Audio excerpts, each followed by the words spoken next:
Hawkins ने जो research यहाँ आने से पहले की थी उसमें भी ऐसी किसी मशीन का जिक्र था। इस घर की रसोई में छानबीन करते हुए उन्हें पता चला कि रसोई की अलमारी से कुछ तारें ऊपर की तरफ जा रही हैं। इन तीनों ने अंदाजा लगाया कि जो भी मशीन इस घर में मौजूद है वो जरूर ऊपर वाले कमरे में होगी। खैर जो कमरा हॉकिंग को पहले बंद मिला था वो खुद ब खुद खुल गया। हॉकिन ने अपने दोस्तों को बुलाया और तीनों अंदर चले गए। दीवारों पर अजीबोगरीब फोटोज लगी हुई थी और तंत्र मंत्र से जुड़े हुए रहस्यमयी निशान बने हुए थे, लेकिन कुछ साइंस से जुड़ी चीजें भी थी। ये साइंस और काले जादू का एक मिक्सचर सा लग रहा था। वहाँ कुछ फोटोज तो बहुत ज्यादा दिल दहला देने वाली थी। वो लोग छानबीन कर ही रहे थे कि अचानक एक मकड़ी ने जेकब के मुंह पर काट लिया। डरा और घबराया हुआ जेकब अपने कमरे के बाहर भागा। हॉकिंस ने कॉनी को फोन किया और कहा कि पता लगाओ ये अजीबोगरीब घर किसने बनाया है, लेकिन छत से आ रही इलेक्ट्रोमैग्नेटिक रेडिएशन की वजह से उसके फोन का सिग्नल टूट गया। वहीं जेकब और हॉकिन के बीच में भी मैग को लेकर कुछ टेंशन थी।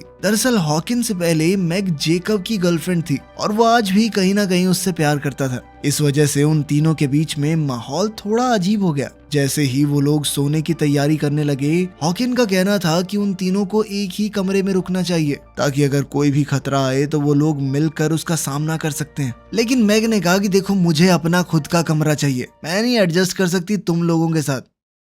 रात को जेकब बहुत बीमार हो गया, शायद उस मकड़ी के काटने की वजह से। कोई भी ठीक से नहीं सो पा रहा था। मैग हॉकिंस के कमरे में आ गई क्योंकि उसे लग रहा था कि इस जगह में कोई बहुत ही बुरी सी शक्ति है। हालांकि उसने आज तक जंगल में बहुत सी रातें अकेली बिताई हैं, लेकिन इस जगह का एहसास कुछ अलग सा है। कोई बहुत बुरी शैतानी शक्ति मौजूद है यहाँ पर। बातों बातों में ये दोनों करीब आ गए और इनके बीच में नजदीकियां बढ़ने लगी। तभी हम देखते हैं कि छत से खुद ब खुद एक सीढ़ी नीचे की तरफ आई। जेकब की हालत बद से बदतर होती जा रही थी। ऐसा लग रहा था मानो वो पूरी तरह से अपने वश में नहीं है। अचानक बाहर से कुछ आवाज आई। मैग और हॉकिंस ने जल्दी से कपड़े पहने। वो हथियार उठाकर बाहर निकले तो सामने एक औरत उनकी तरफ बंदूक ताने खड़ी थी। ये औरत कोई और नहीं बल्कि लिंडा है, डॉक्टर कोल पार्सन की बीवी, जो अपने गुमशुदा पति को ढूंढती हुई यहाँ आई थी। हॉकिंस ने उसे समझाया कि मैं पुलिस वाला हूँ और तुम्हारे पति की डेड बॉडी मिल चुकी है नदी के किनारे। लिंडा को समझ आ गया कि ये लोग उसे कोई नुकसान नहीं पहुंचाएंगे, तो उसने अपनी बंदूक नीचे कर ली। जब ये लोग बातचीत कर रहे थे तो मैग बेसमेंट में गई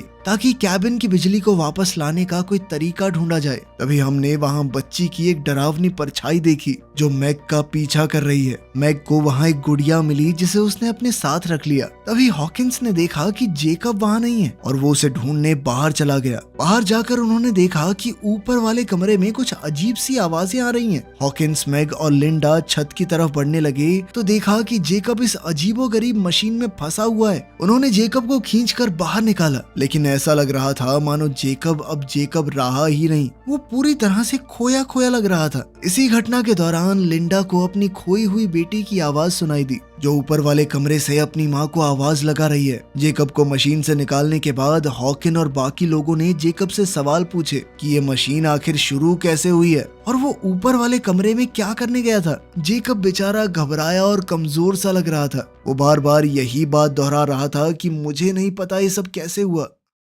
लिंडा उस मशीन के सामने खड़ी होकर थोड़ा घबराई हुई उसे देख रही थी। मैग वहां आई और लिंडा से पूछा कि तुम्हें कोई अंदाजा है कि ये मशीन है क्या। लिंडा ने बताया कि एक इलेक्ट्रोमैग्नेटिक मशीन है जो बहुत ताकतवर मैग्नेटिक फील्ड बनाने में इस्तेमाल की जाती है। उसने आगाह किया कि ये मशीन इंसानों के लिए बहुत ही ज्यादा खतरनाक और जानलेवा है। हॉकिंस लिंडा को उस कमरे में ले गया जहां वो अजीबोगरीब फोटोज दीवारों पर चिपकी हुई थी। लिंडा ये सब देखकर और ज्यादा घबरा गई। वो अपने पति के साथ 10 साल रही है और उसे अच्छी तरह से जानती है कि ये काम उसका बिल्कुल नहीं है। उसने पूरे कॉन्फिडेंस के साथ कहा कि ये काम मेरे पति का बिल्कुल नहीं है। अब उसे डर था कि शायद किसी बेहद डरावनी चीज ने मेरे पति को अपने वश में कर लिया है। तभी हॉकिंस को वहाँ एक लैपटॉप मिला जिस पर पासवर्ड लगा हुआ था, तो वो उसे खोल नहीं पाया। उसने लिंडा से इस पासवर्ड को खोलने में मदद मांगी। इससे पहले कि वो कुछ करते, उन्हें खिड़की से घर के बाहर कोल खड़ा हुआ मिला जो कि जिंदा और बिल्कुल ठीक था। वो घबरा कर बाहर की तरफ भागे और समझ गए कि ये कोई भ्रम नहीं है, कोल सच में जिंदा है। गुस्से में लिंडा ने कोल को एक जोरदार थप्पड़ दे मारा, लेकिन कोल ने कोई उल्टा जवाब नहीं दिया।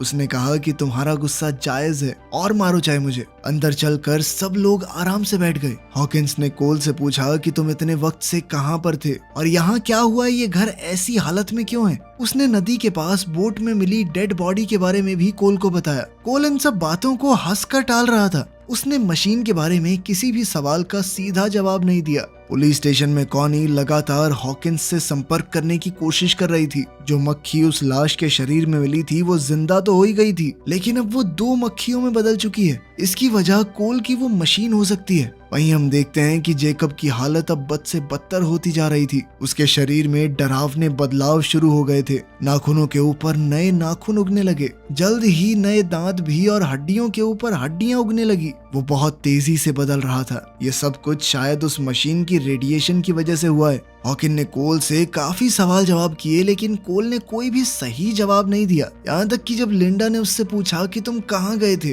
तब भी उसने कोई खास ढंग का जवाब नहीं दिया। और उधर जेकब कोल की बातें इस तरह मान रहा था मानो वो उसका कोई नौकर हो। जब लिंडा जेकब की हालत देखने गई तो उसका शरीर इस तरह से बदला हुआ देखकर वो बहुत ज्यादा डर गई। वो